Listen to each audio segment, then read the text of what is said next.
Preventive maintenance plan. Did you see how practical and fast it is to operate your VTEC? Now that you've already learned how to use it, I need to tell you about how to take care of it.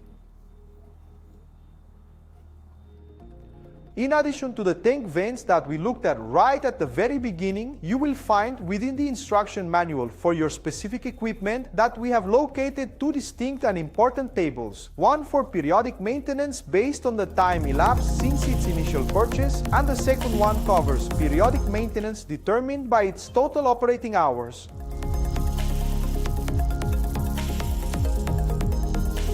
You must follow whichever comes first, either the time that has elapsed since the purchase or the total number of hours the equipment has actually been in operation. The engine works on the very same principle, and you can always consult the detailed tables provided within the manual regarding warranty and spare parts.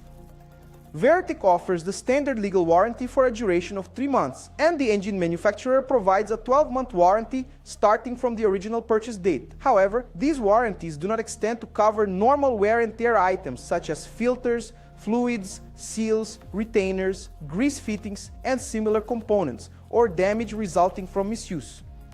Whenever you find yourself in need of replacement parts, or if you have any questions at all regarding the proper use of your equipment, please make sure to consult the instruction manual. You can also contact the dedicated VTEC technical support team either by sending an email or reaching out via WhatsApp.